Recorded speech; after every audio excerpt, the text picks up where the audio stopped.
Jadi saya akan memulai hari ini dengan melihat perkembangan perekonomian global nasional yang telah mempengaruhi dan dalam hal ini APBN terus bekerja keras di dalam rangka melakukan mitigasi terhadap situasi yang terus bergejolak dan berkembang. Saya memulai dulu dari kondisi geopolitik. Seperti diketahui teman-teman semua, hari ini mungkin hari ketiga terhadap mulai pecahnya perang Israel dengan Iran. Dan ini telah menyebabkan langsung pada hari pertama harga minyak naik lebih dari 8%, yang tadinya pada kisaran di 70 bahkan di bawah $70 untuk Brent. Itu terjadi kenaikan lonjakan bahkan tertinggi sempat mencapai $78 per barel, naik hampir sekitar 9%, meskipun kemudian sekarang mengalami koreksi di $75 per barel. Namun ini adalah sesuatu yang memunculkan selalu adanya suatu event atau kejadian yang bisa langsung mempengaruhi secara sangat signifikan terhadap kondisi perekonomian, baik melalui harga komoditas maupun dari sisi nilai tukar, suku bunga, dan capital flow. Inilah yang sedang akan terus kita menghadapi geopolitik yang makin meruncing. Di sisi lain kita lihat hubungan antara Amerika dengan RRT dari sisi ketegangan perdagangan agak sedikit menurun tensinya dengan adanya inisiatif kedua belah pihak untuk melakukan negosiasi, meskipun sampai hari ini belum tercapai persetujuan, sehingga ini masih menimbulkan ketidakpastian. Yang hari ini diumumkan oleh Presiden Trump dengan Perdana Menteri Inggris adalah trade deal antara Amerika dengan Inggris. Padahal Amerika Serikat menyampaikan apa yang disebut policy pada saat Liberation Day adalah penerapan tarif kepada lebih dari 60 negara di dunia. Namun yang baru mengalami atau mendapatkan persetujuan dari sisi kebijakan perdagangan bilateral, baru satu negara yang secara official diumumkan oleh Presiden Trump. Ini yang menimbulkan tentu ketidakpastian karena deadline mengenai 90 hari yaitu pada bulan Juli nanti itu sudah makin mendekat. Situasi gejolak geopolitik, keamanan, dan perdagangan antar negara, termasuk sebetulnya Amerika Serikat di dalam apa yang disebut proposal dari kebijakan fiskal mereka, yaitu kebijakan fiskal yang oleh Presiden Trump disebutkan big and beautiful, yang diperkirakan akan menambah defisit APBN dari Amerika Serikat secara sangat signifikan, lebih dari 10 triliun dalam 10 tahun terakhir tambahan defisitnya. Ini menyebabkan sentimen terhadap kebijakan fiskal dari negara-negara maju, terutama Amerika Serikat, menjadi relatif negatif. Dan ini mempengaruhi nanti persepsi terhadap risiko fiskal, sehingga mempengaruhi yield atau suku bunga yang terjadi di Amerika Serikat dari sisi US Treasury. Kombinasi dari dua belah hal ini, yaitu ketidakpastian dari sisi perdagangan global yang belum tercapai kepastiannya, ditambah dengan berbagai kebijakan-kebijakan makro, terutama di bidang fiskal negara-negara maju, dan kemudian ditambah dengan kondisi geopolitik dan security yang sangat negatif, menegang dan bahkan sudah pecah perang yang menimbulkan kemudian ketidakpastian komoditas, supply chains, ini semuanya menghasilkan dua risiko yang immediate. Risiko pertama adalah ketidakpastian harga cenderung naik, seperti harga minyak yang naik. Namun di sisi lain, dari sisi perekonomian global akan cenderung melemah. Jadi kombinasi kenaikan harga-harga karena disrupsi geopolitik dan security itu menyebabkan tekanan harga, berarti inflasi naik, namun dikombinasikan dengan ketidakpastian yang menyebabkan ekonomi global melemah.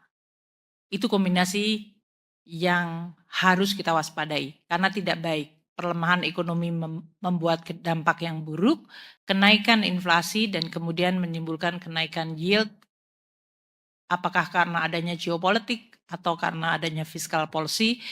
Kedua hal ini menyebabkan dampak kepada seluruh dunia termasuk Indonesia. Ini akan juga menggerakkan nilai tukar dan juga suku bunga global. Maka kita lihat kecenderungan adanya dampak negatif dari situasi dunia ini dari terutama negara-negara yang dianggap signifikan atau systematically important country seperti Amerika, RRT, kemudian Eropa, Jepang, Inggris. Ini menyebabkan kegiatan ekonomi terutama di sektor manufaktur mengalami tekanan. Kita lihat di sini 49,6 indeks dari PMI manufaktur global. Ini berarti secara global kegiatan sektor manufaktur cenderung dalam zona kontraktif.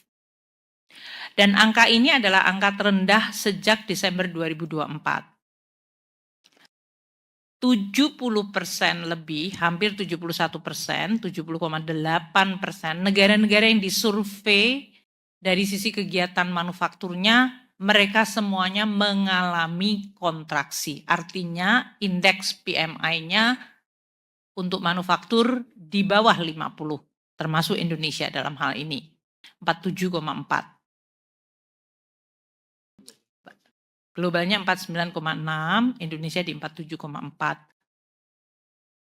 Hanya 29,2% negara yang disurvei untuk PMI ini yang masih ekspansif.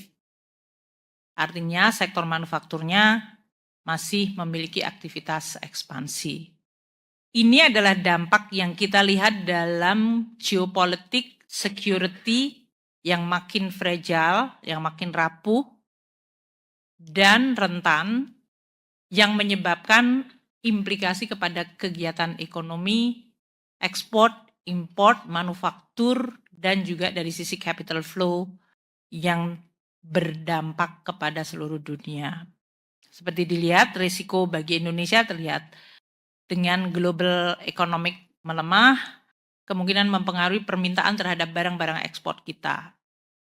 Harga komoditas ada yang pick up sangat tinggi, bukan karena supply demand dalam artian biasa, tapi lebih karena disruption, karena adanya disrupsi.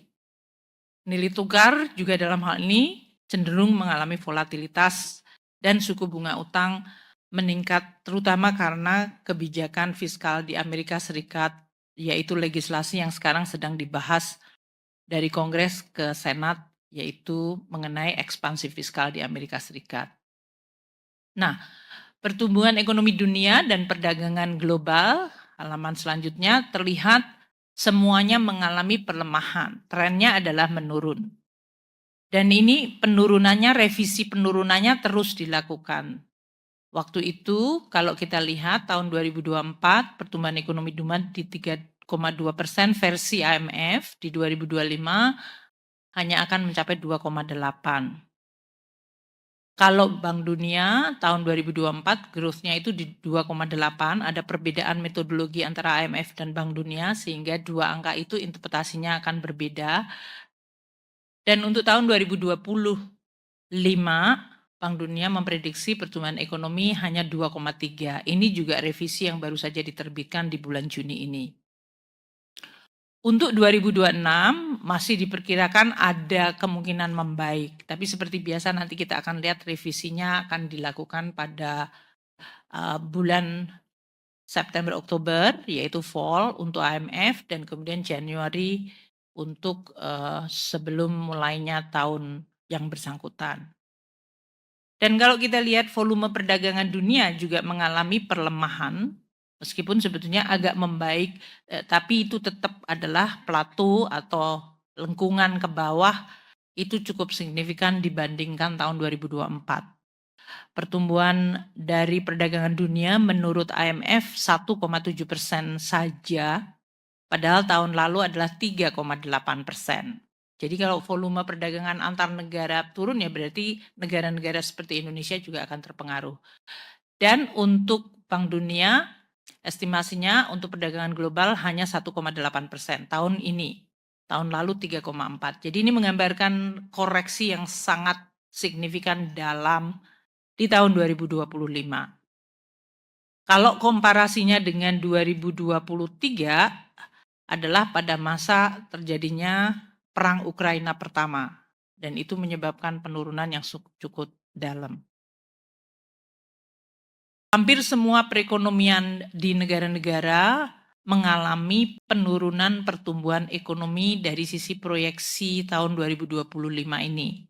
Amerika Serikat koreksinya sangat dalam, 0,9% menjadi hanya 1,4. Eropa koreksinya turun 0,3% menjadi hanya 0,7 pertumbuhan tahun ini. Tiongkok masih relatif sama di 4,5. Jepang juga akan melemah menjadi hanya 0,7, turun cukup drastis yaitu koreksinya 0,5%.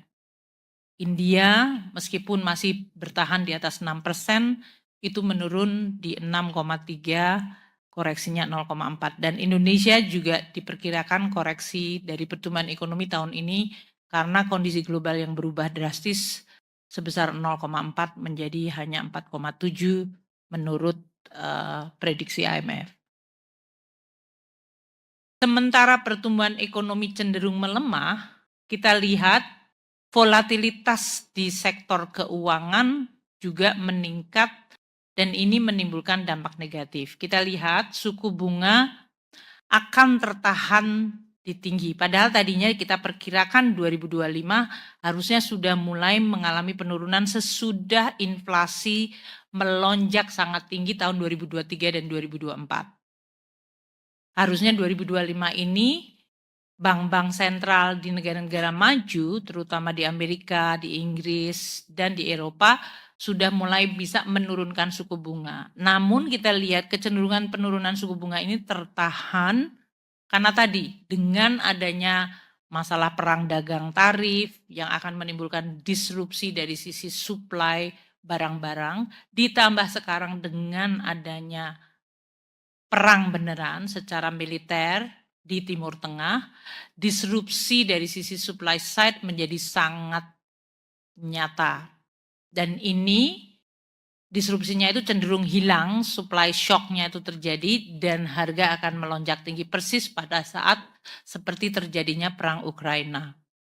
Dan ini yang akan menyebabkan bank sentral harus memperhitungkan kembali kecepatan dan direction arah dari kebijakan suku bunganya.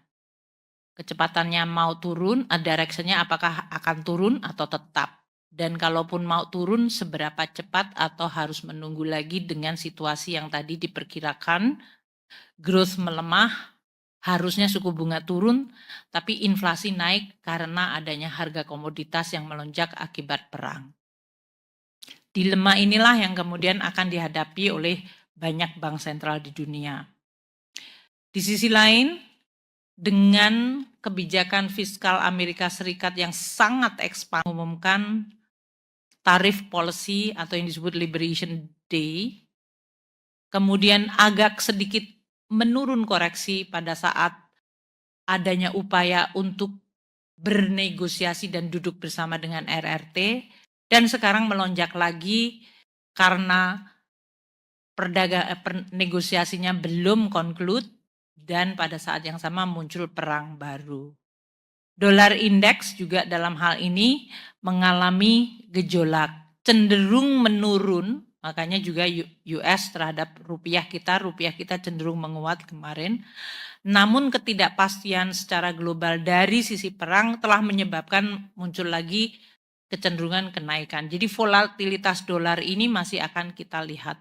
Dan kita lihat volatilitas indeks atau VIX ya di pasar saham juga mengalami peningkatan bahkan sempat melonjak tinggi. Kalau kita lihat di April 2025 itu melonjak, spike-nya tinggi banget, hampir mirip pada saat terjadinya COVID. Meskipun sekarang sudah mulai meredah, tapi potensi dari volatilitas itu masih terasa. Nah, di pasar komoditas kita lihat, meskipun secara kecenderungan kita lihat harga minyak ya, Brent di sebelah kiri itu yang kalau kita lihat Brent yang merah, cenderung menurun. Kalau kita lihat year to date negatif, year on year-nya minus 15% dibanding tahun lalu, harga minyak itu lebih lemah. Namun dari beberapa hari semenjak terjadinya perang Iran dan Israel, terjadi spike tadi yang kita lihat, yang merah itu menanjak tinggi banget. Demikian juga dengan batu bara, yang kalau kita lihat dari Januari sampai dengan akhir Mei, harganya itu menurun 16%. Kalau dibandingkan tahun lalu, harga batu bara itu turunnya bahkan 21%. Namun kita lihat beberapa bulan Mei, Juni ini, kenaikan harga batu bara bahkan sudah menembus di atas 100 lagi, yaitu 105,3.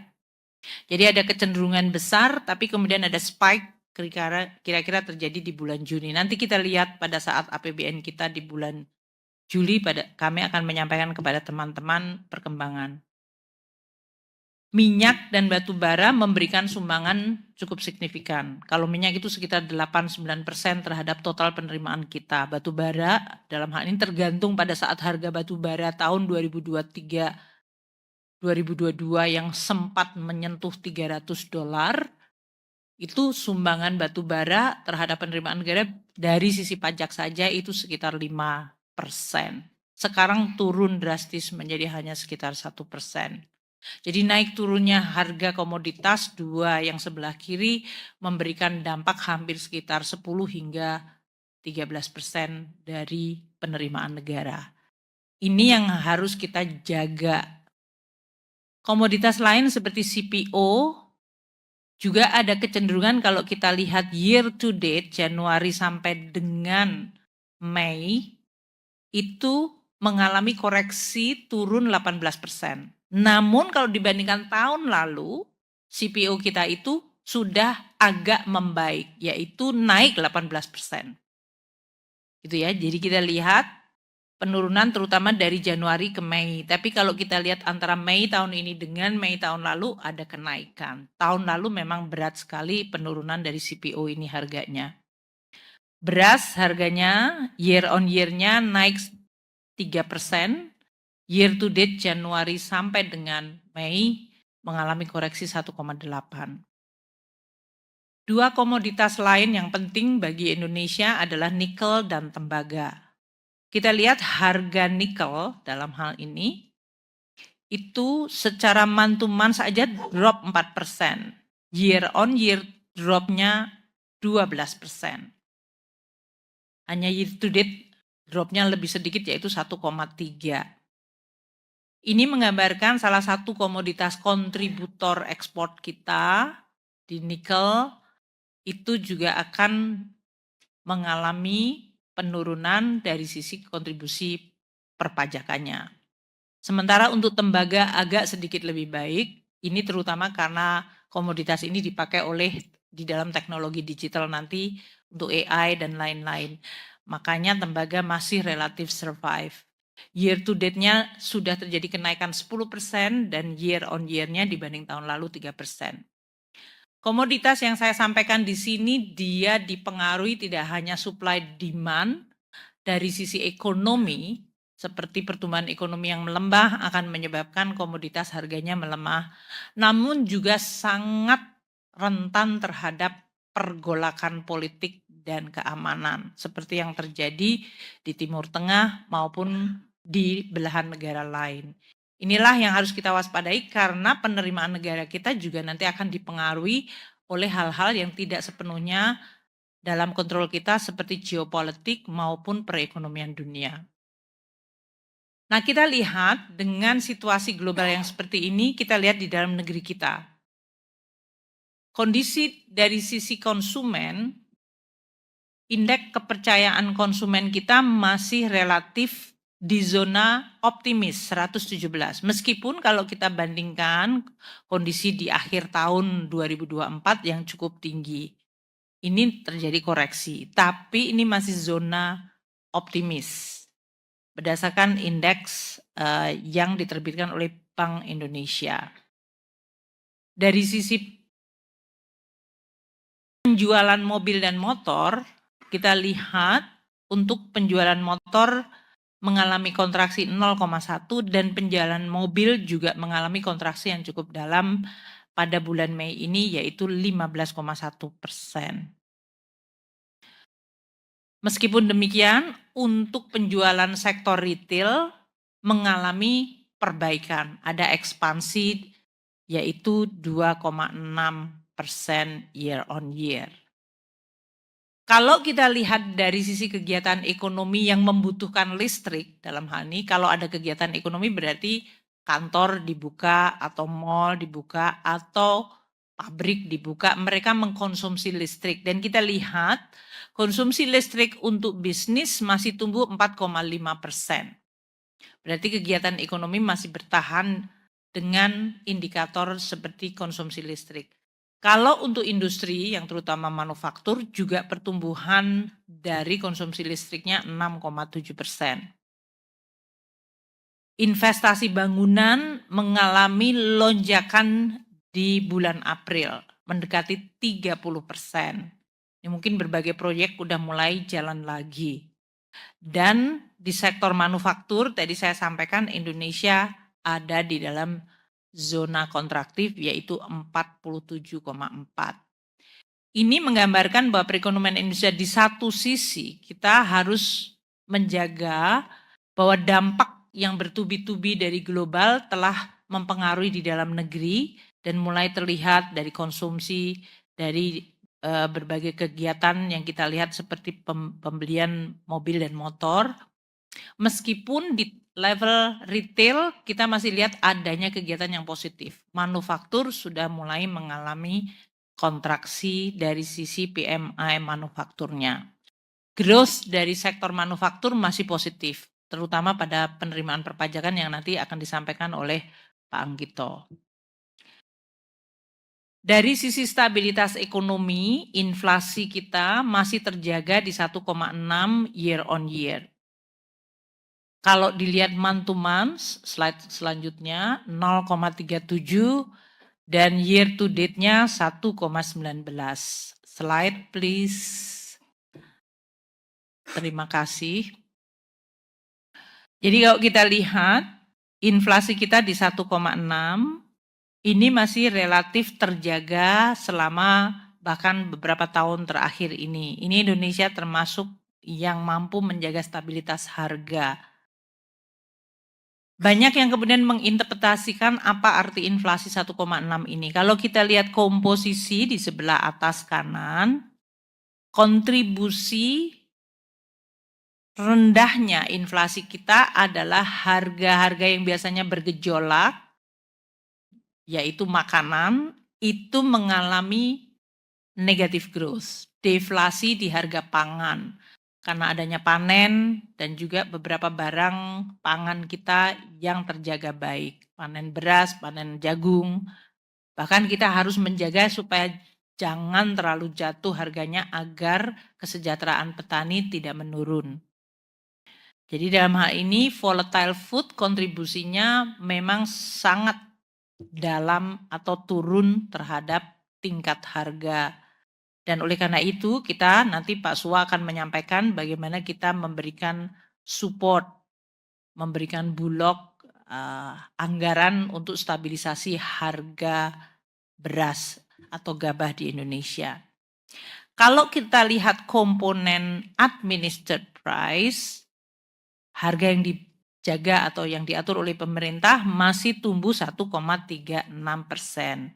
Nanti kalau teman-teman lihat di bulan depan pada saat pemerintah melakukan banyak kebijakan untuk stimulasi di bulan Juni, pasti komposisi inflasi ini akan berubah termasuk yang warnanya orange karena beberapa administered price seperti diskon jalan tol, diskon pesawat, dan yang lain-lain akan terrefleksikan di situ.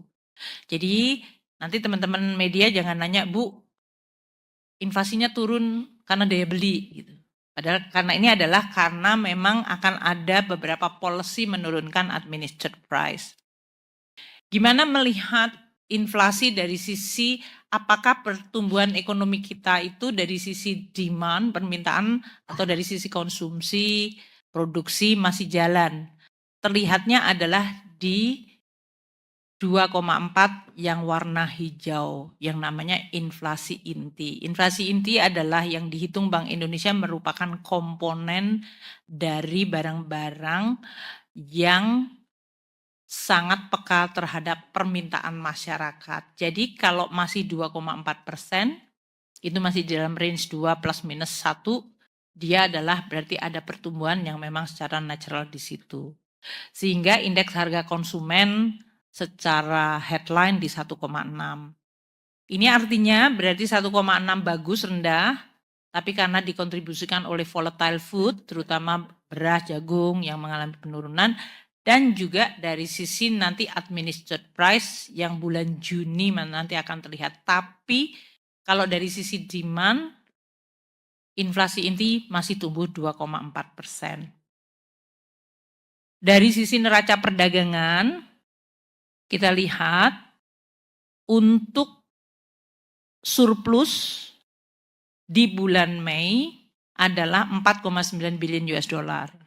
Ini karena ekspor kita mencapai 25,3 billion US dollar, sementara importnya 20,4 billion US dollar. Neraca perdagangan kita itu masih surplus selama 5 tahun berturut-turut.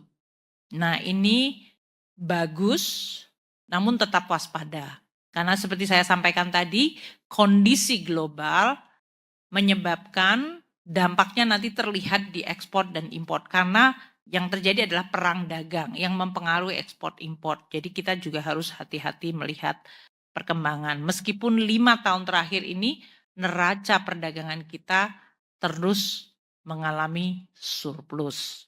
Pada bulan Mei kemarin surplusnya adalah 4,9 billion US dollar, yaitu ekspor dikurangi import untuk barang. Komposisi dari ekspor kita terlihat di sini untuk produk pertanian mengalami pertumbuhan sangat tinggi, 56,2%. Industri pengolahan juga ekspornya tumbuh 25,8%. Yang mengalami penurunan tadi persis seperti yang saya sampaikan di komoditas, yaitu komoditas pertambangan, yaitu negatif 26%. Ini yang menyebabkan tadi dampaknya terlihat di dalam penerimaan negara kita. Sedangkan kalau kita lihat dari importnya, barang modal importnya tumbuh 23,1, ini berarti kita harapkan positif karena orang kalau mengimpor barang modal tentu untuk kegiatan produksi. Untuk bahan baku, dia pertumbuhannya sangat tipis 0,3%, sedangkan barang konsumsi pertumbuhan importnya 7,8%. Jadi kita lihat di sini bahwa komposisi dari import masih didominasi growth-nya adalah dari barang-barang modal. Sedangkan bahan baku relatively flat dan barang konsumsi tumbuh di 7,8. Ini ada suatu kenaikan dari sisi import. Neraca perdagangan kita kalau kita lihat kumulatif dari tahun lalu ke tahun ini, kumulatif surplusnya masih mengalami kenaikan, yaitu di 16 billion US dollar Januari-Mei 2025. Tahun lalu Januari-Mei surplusnya adalah 13,1. Jadi ini hal yang positif. Nah dengan lingkungan ekonomi yang tadi telah saya sampaikan, kita lihat perkembangan asumsi makro yang ada di dalam APBN kita. Tadi karena semua bergerak ya. Jadi APBN itu bukanlah sesuatu yang fix atau tetap, tapi dia terus-menerus mengalami dampak dari kondisi ekonomi yang bergerak. Growth kita karena baru kuartal 1 yang dari BPS adalah di 4,87, APBN kita mengasumsikan di 5,2. Ini tadi seperti disampaikan, asumsi menurut IMF, World Bank, kita akan mengalami perlemahan di 4,7%. Kita berusaha sekarang pemerintah untuk memitigasi prediksi atau proyeksi ekonomi yang melemah itu dengan terus melakukan beberapa kebijakan counter cyclical agar ekonomi kita bisa terus mendekati di 5% untuk tahun ini karena asumsinya di 5,2. Inflasi kita relatif baik 1,6 untuk year on year, di dalam asumsi APBN di 2,5%. Nilai tukar kita yang di dalam APBN diasumsikan Rp16.000 per dolar, end of period yaitu akhir Mei mencapai di Rp16.237 per dolar. Kalau year to date Januari sampai dengan akhir Mei posisinya di 16.437. Yield surat berharga negara kita yang 10 tahun APBN di 2025 mengasumsikan 7%. End of period ada di 6,89%.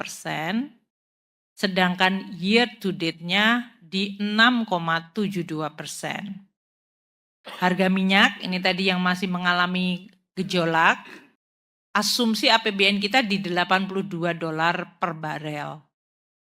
Kemarin dengan perlemahan harga minyak, sebetulnya end of period-nya di 62,75, sedangkan year to date harga minyak rata-rata kita di 70,05, masih di bawah harga asumsi di dalam APBN kita. Lifting minyak kita di 567.000 barel per hari, di bawah asumsi APBN yaitu 605. Kita harapkan nanti dari Menteri SDM dan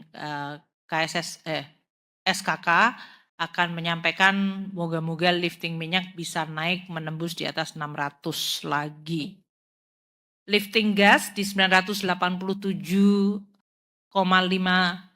ribu setara minyak barel per hari, di bawah asumsi kita 1.005.000 barel setara minyak per hari. Ini juga sesuatu yang harus kita lihat. Nah, 3 variabel terakhir tadi harga minyak, lifting minyak, dan lifting gas, selain dipengaruhi oleh kondisi di dalam negeri kita, terutama untuk sektor pertambangan minyak, juga dipengaruhi oleh apa yang sekarang sedang berlangsung di Timur Tengah, yaitu perang antara Israel dengan Iran. Ini adalah situasi APBN yang kita semuanya tahu, asumsinya saja sangat bisa dipengaruhi oleh kondisi perekonomian global dan kejadian perang di satu belahan bumi yang lain. Dengan situasi ini, kita akan masuk ke APBN, nanti akan dielaborasi oleh masing-masing. Postur APBN 2025 dengan demikian adalah sampai dengan 31 Mei adalah seperti ini. Pendapatan negara kita sampai akhir Mei mencapai 995,3 triliun rupiah. Ini artinya kita sudah mengumpulkan 33,1% dari target pendapatan tahun ini. Pajak dalam hal ini terkumpul 683,3 triliun rupiah atau 31,2% dari target tahun 2025. Bea dan cukai dalam hal ini mengumpulkan 122,9 triliun rupiah atau 40,7% dari target tahun ini. Ini cukup bagus dari sisi pencapaian persentase terhadap target. PNBP kita 188,7 triliun rupiah, dalam hal ini adalah 36,7% dari APBN kita. Nah, kalau kita lihat realisasi dari April ke Mei menunjukkan dan menggambarkan berapa pendapatan negara terkumpul dari 810 ke 995, hampir 185 triliun sendiri untuk 1 bulan Mei saja. Kita berharap akselerasi nanti akan disampaikan oleh Pak Anggito perkembangan dari pendapatan negara kita tersebut. Di sisi belanja, kita lihat ini sudah akhir bulan Mei ya, berarti sudah hampir mendekati 50% dari APBN karena sudah akan mendekati Juni pertengahan tahun. Belanja negara kita telah terbelanjakan 1.016,3 triliun rupiah, total seluruh belanja negara. Ini artinya 28% dari total belanja negara kita yang di dalam APBN adalah 3.621,3 triliun, itu sudah terrealisir di bulan Mei. Atau bisa menggunakan kata baru terrealisir, karena ini sudah bulan Mei ya. Belanja kementerian dan lembaga 325,7 triliun rupiah. Total pagunya adalah 1.160,1 triliun. Ini artinya belanja-belanja dari kementerian lembaga adalah 28,1% dari total pagunya. Belanja yang non kementerian lembaga yaitu yang ada di dalam account bendara umum negara, ini termasuk pensiun, kemudian subsidi dan lain-lain, yang anggarannya adalah 1.541,4 triliun, terbelanjakan 368,5 triliun. Ini artinya 23,9% dari total belanja yang ada di dalam pos bendara umum negara.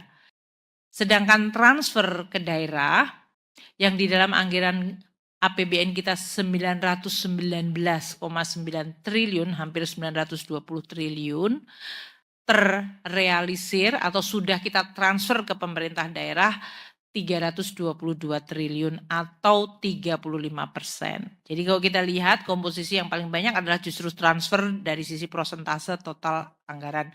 Nanti Pak Sua akan menjelaskan detail dari belanja negara ini. Yang mana yang bergerak cukup baik, yang mana yang masih harus terus diakselerasi. Posisi APBN sampai dengan akhir Mei, keseimbangan primer kita masih mencatatkan surplus, bahkan surplusnya lebih tinggi dari bulan sebelumnya. Kalau bulan April surplus dari keseimbangan primer adalah 173,9 triliun, maka posisi akhir April adalah 192,1 triliun surplus primary balance kita. Namun dari overall balance, keseimbangan keseluruhan APBN kita, posisi 31 Mei mengalami defisit 21 triliun. Ini ya, kalau bulan lalu surplus 4,3 triliun, bulan ini defisit 21. Apa artinya 21 triliun? Kalau kita lihat di Undang-Undang APBN yaitu kolom paling kiri, tahun ini Undang-Undang APBN menetapkan defisit total nanti adalah 616 triliun. Jadi ini 21 triliun masih sangat kecil, tapi kita terus akan memantau perkembangan pelaksanaan APBN. Ini artinya 0,09%. APBN 2025 dirancang dengan defisit 616,2 menurut Undang-Undang 62 tahun 2024. Ini artinya defisitnya diestimasi di 2,53% dari PDB. Defisit APBN bertujuan untuk melakukan counter cyclical sehingga ekonomi yang cenderung mengalami tekanan dan perlemahan itu bisa di-counter siklusnya dengan APBN sehingga pelemahannya tidak berdampak signifikan terhadap ekonomi dan terutama pada masyarakat. Untuk pembiayaan anggaran sampai dengan 31 Mei 2025 terrealisir 324,8 triliun. Ini naik dari bulan April yaitu 279,2 triliun. Nanti Pak Tommy akan menjelaskan perkembangan dari pembiayaan dalam situasi ekonomi dan volatilitas sektor keuangan maupun pasar obligasi yang tadi telah saya jelaskan. Jangan lupa di dalam Undang-Undang APBN, Undang-Undang Nomor 62 2024, total pembiayaan anggaran adalah ditargetkan 616,2 triliun rupiah. Jadi ini adalah postur APBN yang tadi saya sampaikan, semua pos ini, terutama tadi pendapatan, dipengaruhi banget oleh ekonomi global, geopolitik, bahkan masalah perang bisa mempengaruhi pendapatan negara karena dampaknya, spillover-nya adalah masuk melalui pertumbuhan ekonomi, harga komoditas, dan berbagai perkembangan. Belanja negara, nanti Pak Sua akan menyampaikan juga bagaimana program-program prioritas untuk tetap menjaga ekonomi nasional kita. Namun belanja negara juga sebagian dipengaruhi oleh situasi global seperti harga minyak dan kurs. Dan defisit kita 21 triliun masih jauh di bawah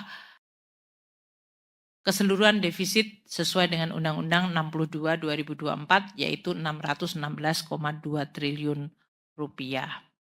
Demikian yang ingin saya sampaikan, untuk kemudian kita akan masuk elaborasinya di masing-masing di belanja dan pendapatan serta pembiayaan.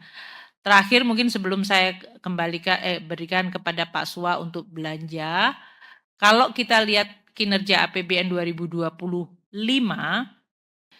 ini kita masih menyumbangkan ekspansi, artinya dalam kecenderungan ekonomi yang melemah akibat global dan dalam negeri, APBN mencoba menahan perlemahan itu melalui counter cyclical, yaitu pendapatan negara yang dari bulan April 810 naik ke 995,3, kita masih bisa mengumpulkan pendapatan negara yang tetap kita jaga.